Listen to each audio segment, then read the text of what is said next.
Hi, Michael Tellinger here, and it gives me great pleasure to introduce the One Small Town supporters and followers to our amazing One Small Town ambassador for the country of Lebanon, Fayez Moukarim. Hello, Fayez. Great to see you, brother.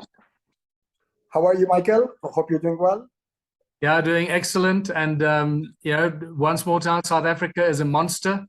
And we literally are going through a gauntlet of baptism by fire, learning all the hard lessons that are going to make us stronger and better in future. And every time I look at you and Ras Al Matn and the beautiful small town that you've got there, I get jealous of you because you are experiencing the opposite side of what we're experiencing here. How to take a small town of 8 to 10,000 people and turn that into a One Small Town success. So tell us some of the highlights of what you're up to at the moment. First of all, I want to thank you for giving me the opportunity to live this amazing dream. We're literally creating history. This is an alternative reality that we were never thought of. And Ras Al Matn is truly a beautiful place to be in.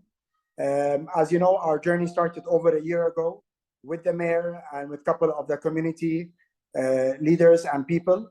But now it's gotten to a level where there are, I would say, easily over 1,000 people participating.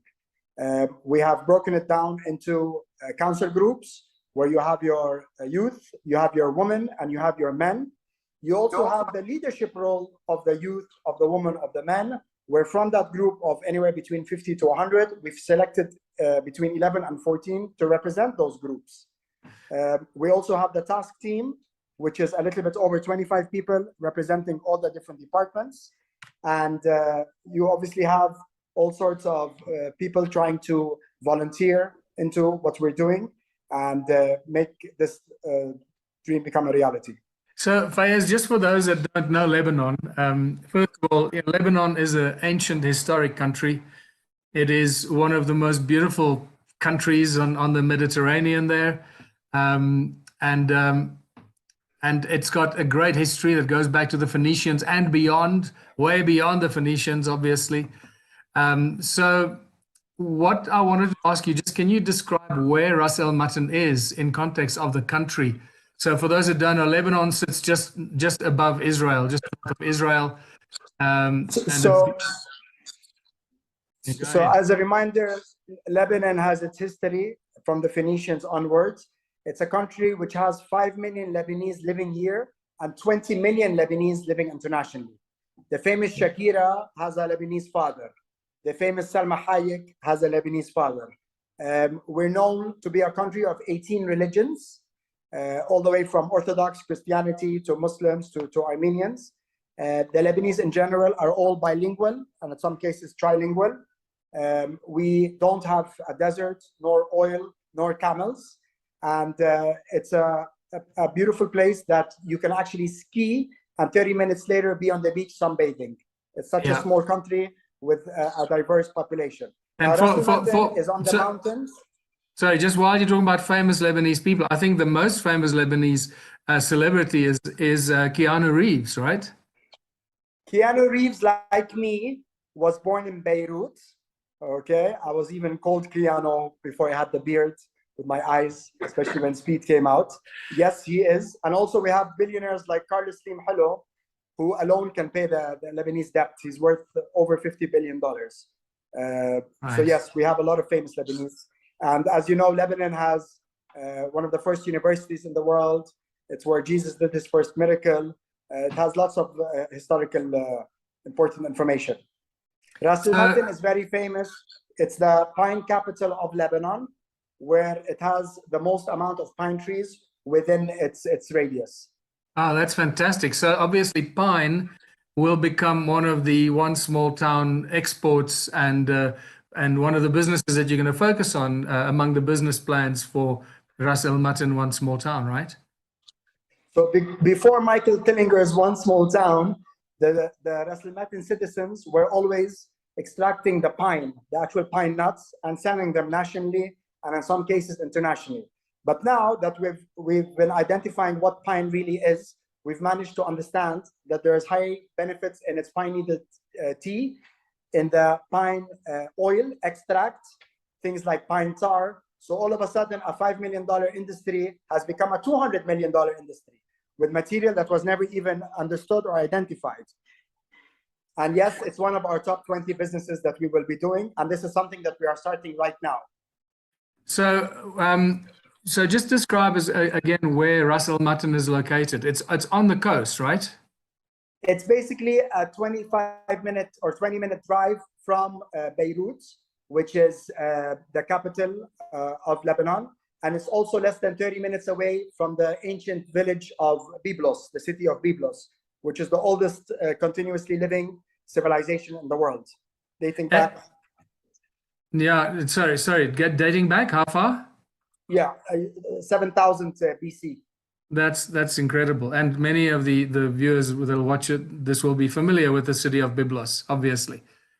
And it was the first sale that took place from the Phoenician boat took place from Byblos, which is half an hour away. And is Ras Al Matn north or south of Beirut? It is east north of Beirut. Okay. So what I want to say is that obviously what people also don't know is that, you know, Beirut in the 50s and so forth, I think it was referred to as the Paris of the Middle East or something like that, right? The Pearl of the Middle East and the Paris of the Middle East. Yes. Right. What I find fascinating about Lebanon, you know, I grew up in Johannesburg, or I studied in Johannesburg at Wits Medical School, Wits University Medical School, where I graduated with a pharmacy degree, a Bachelor of Pharmacy degree, and we had lots of Lebanese kids in my class. You know, South Africa is full of Lebanese, and most of the Lebanese people in South Africa are very wealthy and very successful. They are hardworking, focused. So I've always known Lebanese people in South Africa as successful people, and I think that is the case pretty much all around the world, where there are a lot of very successful Lebanese that I think are going to find the One Small Town Lebanon initiative very exciting and a great opportunity for them to invest in their own country, support specific areas and sectors, whether it's tourism, whether it's health and wellness, whether it's energy, whether it's fine needles, or, you know, whatever. And the wealthy, successful Lebanese around the world, I believe and trust, based on our discussion as well, are going to play a more and more increasingly important role in the One Small Town Lebanon. What do you feel about that? I think decentralization is the way to go based on how things are going. The Lebanese are tired of sending fish to their family. They want to be able to send a fishing rod and allow those people who are suffering to stand up on their feet and become independent and self-sustainable. What's amazing about our economic model that I had never seen before in any other model was that it's not only about self-sufficiency and self-sustainability, but about creating a thriving economy where through co-ownership, collaboration, we can actually live in prosperity. I mean, why should Dubai and Las Vegas have 24-hour electricity versus here everybody's trying to, you know, light that candle or work with solar? This is our human right, especially when we understand what this ecosystem is about and how easy it is to work with Mother Nature and all its incredible benefits, starting with what we know as, you know, human feces, and how amazing as a fertilizer it is with all its nitrogen when you give it oxygen. And when you don't give it oxygen and you put it in an anaerobic digestive, it goes through this natural process, acidosis, hydrolysis, and obviously methadosis, where it gives you methane. So we have a lot of learning and understanding of where we are. And your company, the technology company, is definitely brings back and honors people like Charles Steinmetz and Nikola Tesla. Right, so let's talk about, we can talk a lot more about the energy technology and the water technology that we have, but we'll cover that in a separate discussion, because that is such a big subject that it'll completely hijack this conversation. And I will make many more videos about our water and energy technology, and especially because we'll be launching our prospectus and our energy tokens, the water purification and the water tokens and the energy investment tokens for those that want to join this incredible ride. But let's come back to what you've achieved so far in Ras Al Matn. Now tell us about this building. You've taken over a building. It is now where the official head office is of One Small Town Lebanon, and a bunch of other stuff is going on there. Take us through your office and what's happening. So we officially have our companies registered, the LLC and the co-op and the nonprofits. We have officially taken over a 3-floor building, of which the top floor is going to be the first One Small Town Ras Al Matn Cafe, where you will have all sorts of souvenirs to do with Ras Al Matn and the Ubuntu movement and the One Small Town community. If you give me permission, I'd love to have something to do with Michael Tinninger also over there. We will also offer services to students like photocopying and printing and Western Union services. You will have this amazing stand of juices and smoothies, everything to do with health and prevention of diseases, along with organic, naturally made ice cream. We will also have the breakfast area, the dish of the day area, where the community women will get together and decide on a daily basis who will be cooking for the community. At night, you'll be having all sorts of snacks like the famous shawarma, burgers, and salad bowls. And mostly, which is the most important thing here, is we're going to have a made in Ras Al Matn shelf, where only products made in Ras Al Matn, approved by the One Small Town, that have the One Small Town seal, will be offered over there to our communities and to be sold nationally and internationally through containers. So obviously, I wanted to introduce Sarah, who wanted to say a quick hello, and who's actually running the restaurant. We're creating the manual and the menu and hiring the people. And obviously, it will be integrating with the One Small Town app, of which 80% of the staff working there will be accessed from our app. Well, Sarah, lovely to meet you. What a beautiful girl you are, and what a fantastic T-shirt you're wearing. Thank you. Thank you. Nice to meet you also. Lovely to meet you, and I can't wait to go to Lebanon and meet the whole team there. Oh. Yeah. Okay. Bye, Sarah. Bye. Yeah. So that's the restaurant. And when you go one step down, you have a beautiful office space where you have the secretary, which her job is to obviously do secretary tasks and to inform and to educate. You're going to go inside, you're going to find a nice TV showing all sorts of interviews from Michael Tinninger and all sorts of activities taking place around the world. Our books, our Ubuntu books, our PDFs, subscription and membership process to be shown there. So is it like an education center, right? Yes, it's like an education center of One Small Town with the sign-up forms and the programs and all that stuff. And then you walk inside, you're going to find your project manager office, the ambassador's office, the asset manager office, and the financial partner office. The project manager is very important. As you know, we're working on 120 projects. Babysitting is a project. Taking care of the elderly are projects. But these aren't going to bring a big profit, but these are essential and important for the community. Yeah, so this is important. Fayez, while you're on that, so let me just interject here. It's important for people to realize that the One Small Town initiative is about business, setting up many businesses. It's owned by the community. And let's just backtrack a little bit. The co-op, you said the company is registered. So one of the companies you mentioned there is the co-op, or the co-op type business that is owned by the people, owned by the community. So that is the strength within this. And all the businesses that we start with the One Small Town initiative in Ras Al Matn is owned by that co-op and by the people of Ras Al Matn. It's not owned by anybody else. They own 60% of that business. The rest of the percentage is open for investors and for the management by the Ubuntu Planet head office. But the rest of it, so the rest of it all belongs to the community. And if the community or members of the community become investors of their, in their own right into any of those businesses, that means that 90% of the business belongs to that community. And this has never happened before. So no external giant, whether it's a retail store or whether it's a mine or whether it's a who knows what kind of business, will be able to come into a small town that is operated on a One Small Town principle. No large corporation will ever be able to come and abuse the people of small towns by offering them jobs and then hanging them out to dry when they close down the factory or close down their business. So just important to realize that. And now I lost my train of thought where I was going with that. But what's important that every member of the community that belongs to One Small Town, to the co-op, has a potential to take their idea and their business and present it to the co-op and say, this is the business I'd like to do.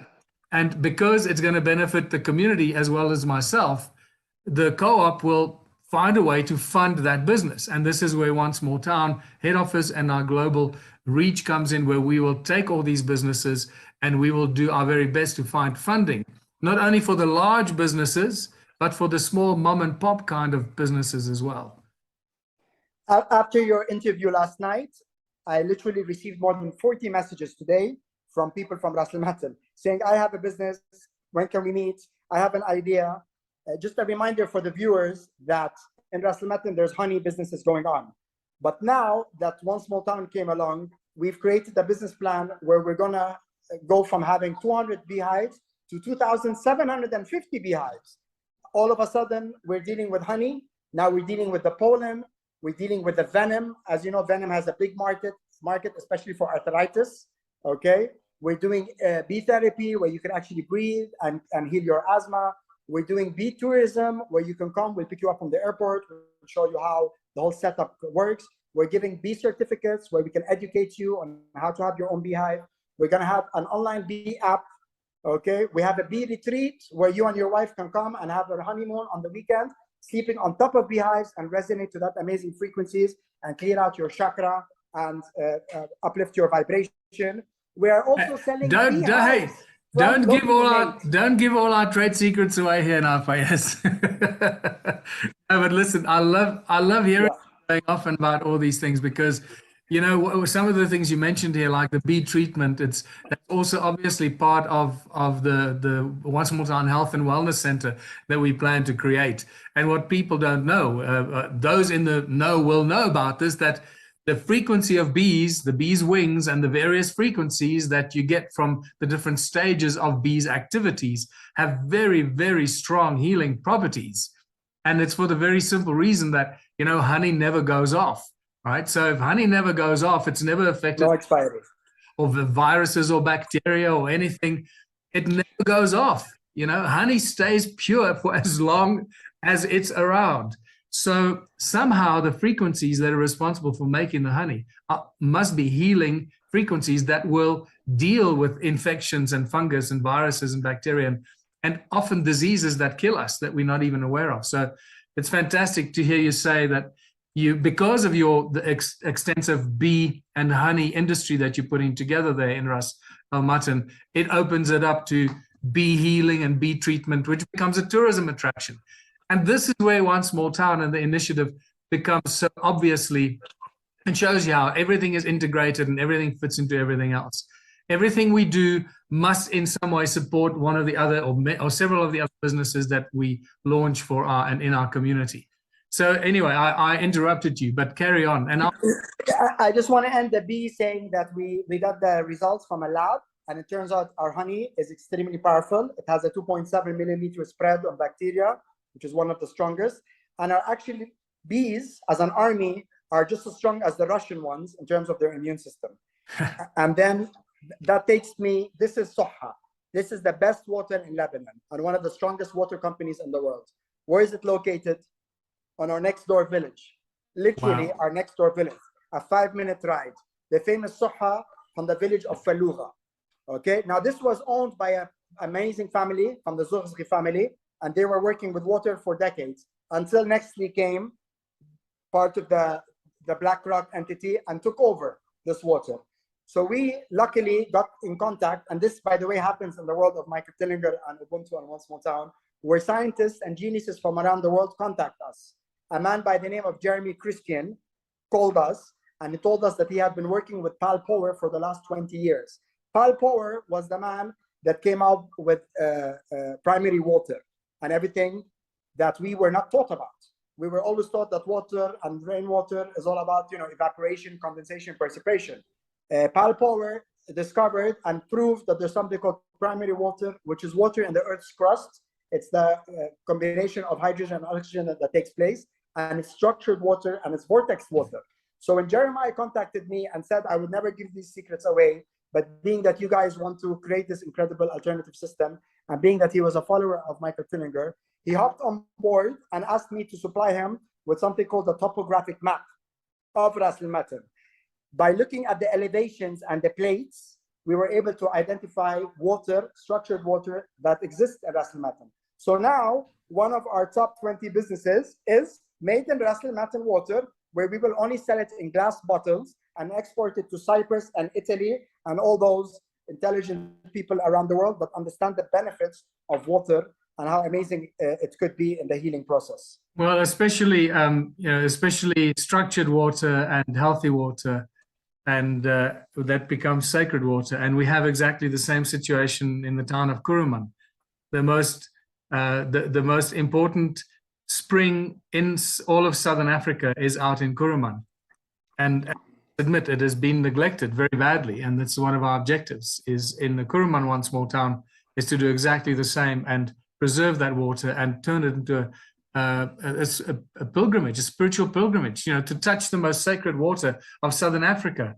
So I'm so excited to hear about this water in Ras Al Matn, because I have not heard that. You haven't mentioned that to me yet. So you're keeping secrets from me. And that's, sometimes it's exciting. Sometimes it can be a nice surprise. So listen, this is fantastic news. Now tell us about anything else that's happening. So obviously we're looking at a number of business plans. I think we look at 40 business plans, but also one of the most important ones is the art gallery. Tell us about how far you've come with the art gallery. Yeah, so on the second floor, you have the offices, correct, where everyone will be working together in unity to finish the 120 projects, of which 20 are going to be the big money makers, like the pharmaceutical company, like the health retreat, or the health center, we should call it. Now, the other part of that floor is a huge space where it's going to be an art gallery, where we will have all sorts of arts, pictures, paintings, artifacts, everything to do with the art sculptures that will be sold on our monthly NFT platform. And as you know, that is something that we have never heard of before, where an artist for the rest of his life will be getting royalty from an art that he sells in our gallery. We have a nice formula where 60% belongs to the artist, 30% belongs to the gallery, and 10% to the international office and all that royalties and intellectual properties that they have to spend on. And this will take place 1 to 3 days per month. The rest of the days, what we're going to do with the gallery is provide for free art classes, free singing classes, free musical instrument playing classes, and stuff like yoga and meditation for our students and even the adults that would like to join, that will be paid and financed part by our gallery income and part by the volunteer work and the app that we will be implementing. Right. So what's important for us to share while we're talking about this with the viewers is that the setting up a One Small Town art gallery is in a way becoming one of the first things we're aiming at in every One Small Town initiative. Because once you activate the creative soul and the creative spirit of a community, that community comes to life. And many towns and many small towns around the world right now are decimated, completely destroyed. The artists, all artists, painters, sculptors, musicians, filmmakers, etc., poets, etc., any kind of artist that lives in any community have been destroyed and decimated. Remember, this is part of the global agenda. If you destroy arts, culture, and sport, you destroy a community, because that's what's held communities together for thousands and thousands of years. So the moment we bring this back and we create a center, a destination where artists of all kinds can come and express their artistic talents and skills and share it with not only their community, but because of they're now one of the One Small Town artistic community, we can share the rest of the world. We'll be holding, as Fayez mentioned, monthly auctions and introductions of everything that's special and so forth. So this is, for me, I believe, one of the key things that we are doing with the One Small Town initiative is awakening and stimulating the heart and soul and the creative spirit of the One Small Town community that will ripple throughout. It will send this energetic wave throughout that whole One Small Town environment and activate people in ways that they probably can't imagine. So it's very, very, very exciting for me. Being a musician and artist myself, that's why I'm so excited about it. And I can tell you right now that we have also most likely found a location for our One Small Town gallery in Kuruman as well. we're just waiting to sign that agreement that we can put it there. Very exciting. I just wanted to mention that in Ras Al Matn we have all sorts of artists, and one that is very famous is Sheikh Fayez Moukarim, who actually wrote the national anthem on a piece of rice, and he drew the map of USA in detail on a map on a grain of rice, literally a grain of rice. And one of those grains, which had also the national anthem of France at one point, was sold for $150,000 40 years ago. So you need to understand what sort of art we're dealing with. We could easily have, you know, a modern day Picasso become part of our gallery, and this will be part of our tourist attraction in Ras Al Matn. Well, I really think that what we're doing with this, Fayez, is we're creating history in the world of art, where from now on, why would any artist want to put their art into a gallery where they get paid once off a miserable percentage of the selling price and then never see any benefit from that again? That will never happen to artists again. So thanks to you and your history of being an artist. Well, exactly, you know, because I've been benefiting from royalties as a musician and as an author, but I look at fine artists and sculptors and any other artists, they create a beautiful piece of art and then they die penniless, and then the art gets sold for hundreds of millions. You know, Van Gogh is probably the greatest example of an artist who died penniless, and I think his paintings have reached the highest prices for works of art. And this can't happen. This should not be happening. That is a crime against humanity, crime against artists. And I believe that the One Small Town initiative has provided a solution for dilemma. And as it provides solutions for pretty much every other area of society, that has been abused. So it brings great joy to my heart that this is making such good progress. So we coming to one floor down. We coming to the end of this little interview. And I just want to say, is there anything else important that you want to share or bring to light? Yes, remember there's one more floor at the bottom of the 3-floor building, and that's going to have the monthly baskets of goods produced in Ras Al Matn that we will be giving out to our co-owners in the One Small Town. And most importantly, we're going to have our first vertical farming system, which started off as me waiting on Heathrow Airport for my plane. I'm talking to some company called Adventures for an hour. And then it was concluded by an email from the chief financial officer, who turned out to be a big fan of Michael Killinger for the last 7 years. And now they've donated more than $250,000 worth of containers for Ras Al Matn, where we will use intermittent lighting, frequency, no chemicals, no pesticides, in order to grow and take out 1,200 kilos of plants a day. And these wow, Fayez, this is spinach and watercress. This is unbelievable. I wasn't even aware of this. You see, you are keeping secrets from me. To be honest, I sent you the voice recording, so that's how busy you are.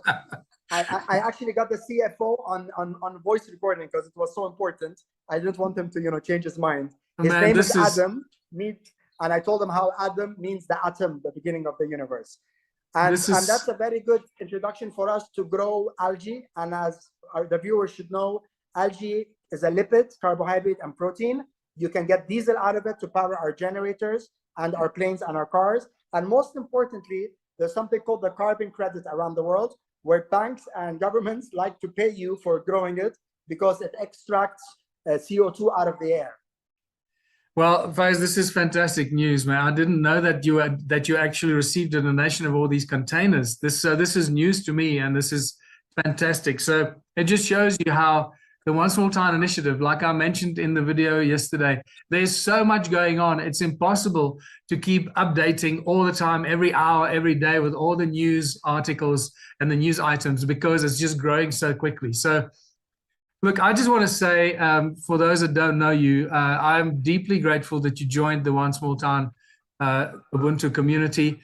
The fact that you sent me an email to say you want to be an ambassador for Lebanon, because we could not have been blessed with a better candidate for the role that you're playing right now. And you're leading by a great example to every other ambassador around the world. For you, for people that are not aware, Fayez lives in London. He relocated from London back to his town of birth, to Ras Al Matn, to take on this initiative and to launch us there. So this guy is truly committed to this more beyond anybody's doubt of commitment. So well done, Fayez. I'm deeply grateful to you, and so should all the people of Lebanon be. Thank you very much. You know how much I appreciate this. And as I always tell you, I'm willing to, like Mike says, smartly die for this cause. I have my 4-year-old daughter in London and my wife who's a health guru.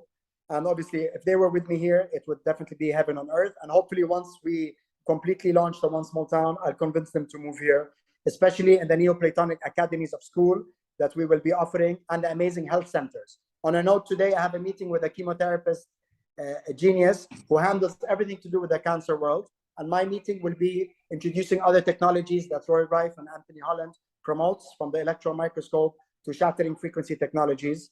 So taking his life to another level.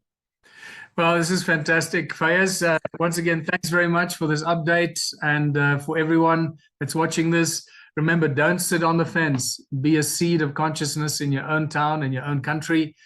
If you want to be an ambassador for your country, email us, contact@onesmalltown.org. We'll take it from there. And if you want to develop business plans for One Small Town, please share those with us, contact us. If you want to engage in any way, go to our website. Everything happens from our website. onesmalltown.org is the main website that you can access all the information, all the knowledge, all the news articles on a daily and a regular basis. And go and read, snoop around, watch the videos. Don't sit on the fence, become proactive, because if we don't take charge now, we may not see the next 10 years of our lives, because the assault on human freedoms is getting worse and worse by the day. So thanks for watching here, Fayez. Thank you again. And I look forward to catching up with you again in a week or so to hear the progress. I just want to say on a note, thank you to Michael and for the incredible team that we have around the world in more than 30 countries. I love each and every one of you. Thank you for your hard work, for your energy, and for your time. And a reminder to our viewers, we are the ones that we have been waiting for. Be the change that you would like to see in this earth. Always choose love. Thank you. And remember, the Infinity token is available on our website and on our trading platform. And the second batch of 1 million Infinity tokens is being launched on the 10th of October. So don't miss out on this. The first 1 million tokens sold out in less than a month. So get out there and get your Infinity token. It's going to become the hottest cryptocurrency token in the world very, very soon. Why?